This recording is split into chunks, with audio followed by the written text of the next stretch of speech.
Hello, and my first review today is The Edge of Tomorrow, which I saw last weekend. And let's start with the basic story. It's about an alien invasion. Pretty much all of Europe has been taken over by these guys, and we're pretty much losing the battle. And England is the only European country left untouched, and Tom Cruise, the main character, is American, obviously, and he comes into Europe basically on the premise he's trying to help recruit people. He's basically a desk behind the desk type of army guy, but he somehow gets recruited into the front lines to fight the aliens, and wow, then he ends up dying. You might think, oh, that's a big spoiler, but when he dies, he wakes up just as he was getting recruited for the front lines and meeting his squad again. Now, somehow he's managed to gain the ability to time travel, and this obviously is the basic premise of the film. This happens quite early on, so it's not a spoiler. And they fight the aliens using new like exoskeleton robot suit things, which are pretty damn cool. They're not as cool as the manga, which came before the film. The manga, if you don't know what manga is, it's basically just means comic in Japanese, and the manga was based on a novel, also Japanese. So obviously I was a little bit annoyed by the suits to begin with, and I'm not a big Tom Cruise fan, but I did enjoy this film. Some of the action scenes were awesome. The basic story is quite good, and the time kind of like Warthog Day, Groundhog Day, that's the one. Groundhog Day kind of scenario isn't too taxing, so it's not the day's not repeated exactly the same over and over. He does different things and it skips bits, so you don't get too bored with the Groundhog Day type loopy time travel-y type of thing. There's some comedy in there, there's some great action, there's some darker stuff in there that's touched upon, so it's got a bit of everything, especially, so it's quite good for a summer blockbuster film.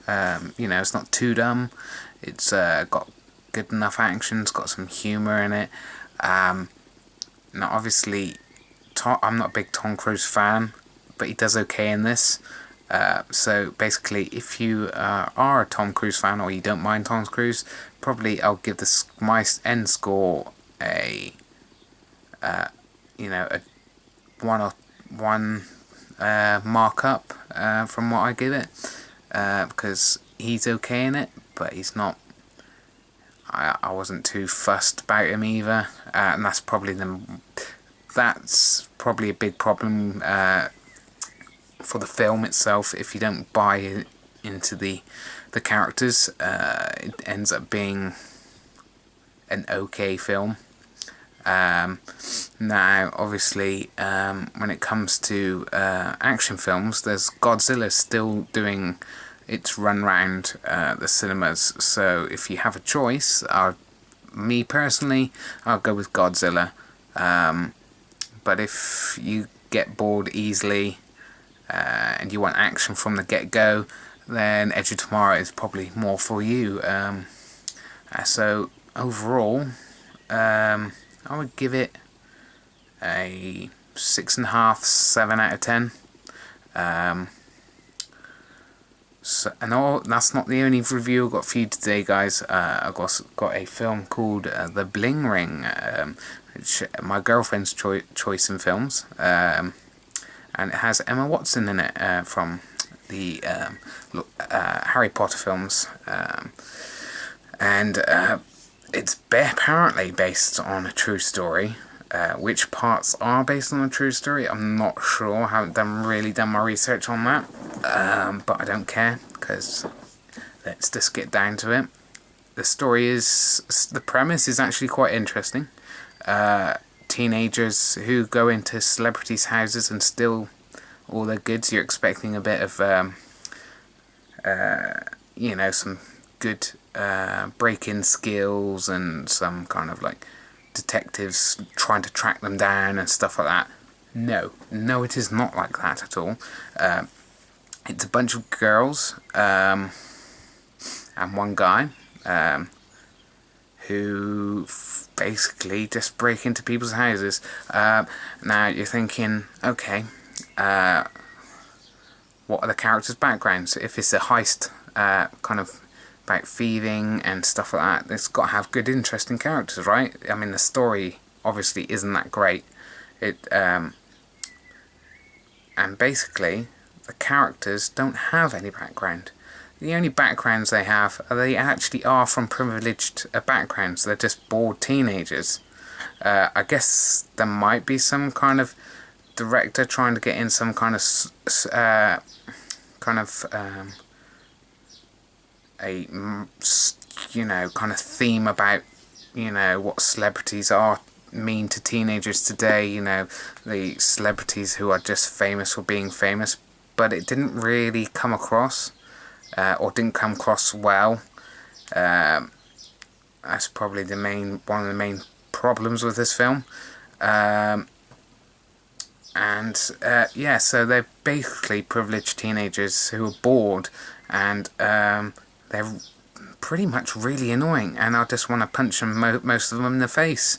And these were the main characters. And you're thinking, okay, they must be at least quite clever, breaking into these people's houses. Celebrities with millions of pounds worth of stuff in their house. They've got big security gates, cameras, security guards.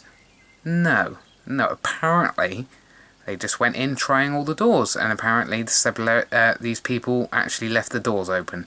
And Paris Hilton, okay, Paris Hilton I can kind of get that, because she's not exactly the brightest bulb in the box. But left her keys under the mat of her front door. So they go in without any, lock-picking skills or anything like that. They didn't wear any balaclavas or anything like that. They didn't wear any gloves, so the fingerprints are everywhere. They then went back and took photographs of themselves with all these goods and put them on Facebook. Told all their friends they'd gone around stealing all this stuff, and it took the police. And it's all going to come crashing down because it says so in the beginning. But it takes, and it's only an hour and a half long. It takes the police just over an hour to figure out who did it. And not only that, they go around stealing all this stuff, and then they steal the cars, right? These £100,000 cars for celebrities that most of them have tracking devices in, and, you would think the police would notice someone going, oh, my car's been stolen. It's one of these rare ones that there's only like 100 in the world type of thing. You might see it if you're going around doing patrols, but no, none of this happened. They weren't buying balaclavas. They got fingerprints everywhere. They're posting photographs of themselves with the goods on Facebook and telling everybody they're stealing this stuff. And it takes the police that long. Either it's really badly written, or this part is actually true, and the police in that area are really that bad they can't catch people when they're shouting at the rooftops that they're stealing all this stuff from celebrities. So the characters are punchable. The story is non-existent. And it's really, really badly written. Emma Watson happens to play one of these annoying thief girls has a really rich, fairly well-off parents, and says, oh my god, totally, and stuff like that. bits all the time that makes you just want to punch her in the face. Obviously I don't want to punch her in the face because it's Emma Watson, and you know, but Emma, what made you make this film? I mean, you went and got a university degree and then you make this shit. Now obviously you can only certainly live off the kind of like memories of the Harry Potter films for so long before people go, she's really made a lot of shit films after Harry Potter. So let's hope she gets some good roles after this, because it's going to wear thin. It's going to wear thin. So it's basically turned into a rant. I do apologise, but it was very bad. And my score out of 10? 2. 2 out of 10. I haven't given that low a score for at least 6 years. So avoid. And no, it's not so bad that it's good. It's just really, really bad.